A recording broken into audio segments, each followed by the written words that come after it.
DC's violent crime rate actually went down in 2024, Yeah, which, comes after a pretty concerning upward trend throughout 2023. a big reversal for sure. Hmm. And in 2023, D.C. was actually dealing with it, a generational spike in homicides and robberies. So the question is, what happened? What led to such a huge turnaround? That's what we're going to be trying to figure out in this deep dive. Right. Was it one specific thing, or is it, something a lot more complicated? It's interesting. You've got Mayor Bowser and Police Chief Smith, and they think at least part of the drop is due to changes in how the police are doing things. Okay, so changes in policing. Right, and also sort of pulling back on some of the progressive criminal justice reforms. Got it. But not everyone agrees with that, right? I mean, the DC Attorney General, Schwab, he seems to have some doubts about that explanation. He does. He's not sold on the Secure D.C. legislation being the reason. He's saying that the crime decline actually started before that law even went into effect. So he thinks we should be looking somewhere else. Yeah. He thinks maybe it's broader societal trends or, maybe there are other factors that we just haven't really identified yet. That makes sense. So Secure D.C., it's been a big topic of conversation. Can you just remind us what it actually involves?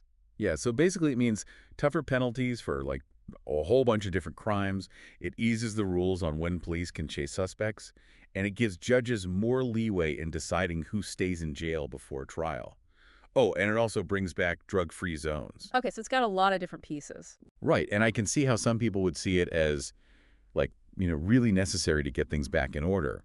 But I bet others are probably worried about maybe some unintended consequences. For sure, it's definitely controversial. Yeah, exactly. And, you've got some people like Council Member Pinto who really believe Secure D.C. is a major reason crime is down.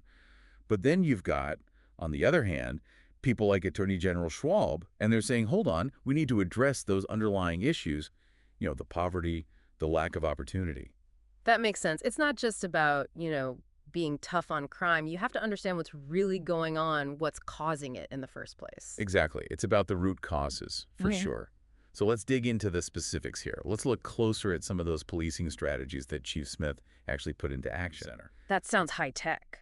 Oh, it is. Yeah. It uses all this technology, surveillance cameras and live helicopter feeds to track suspects and solve crimes in real time. Wow, that's amazing. Did the articles mention any examples of, the real-time crime center in action? They did, yeah. One article talked about this car chase. The guy driving, he throws a gun out of the window. Oh, wow. But the center was able to follow the car the whole time, and they coordinated with officers on the ground. They caught the guy and got the weapon. That's pretty impressive. It sounds like a really powerful tool. It is. But it also brings up, questions about privacy and all the surveillance in the city. Yeah, it's tough, right? You want to be safe, but you also don't want to give up your freedom. Exactly. It's a tough balance. Yeah. And, that same tension pops up again with the drug-free zones. Right, right. Chief Smith is saying these zones disrupt the drug trade without always having to resort to arrests. But is that really happening? Yeah, it's hard to say. It's complicated. We hear from this guy, Saucity Guzman. He lives in Trinidad, and he likes the zones. He thinks they do help deter crime.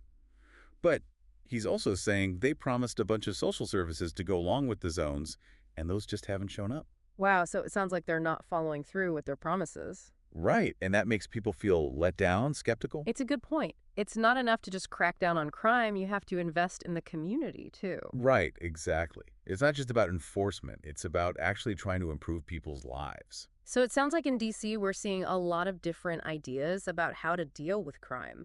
Some people want to be tough. Some people want to focus on the root causes. Exactly. And there are pros and cons to each approach.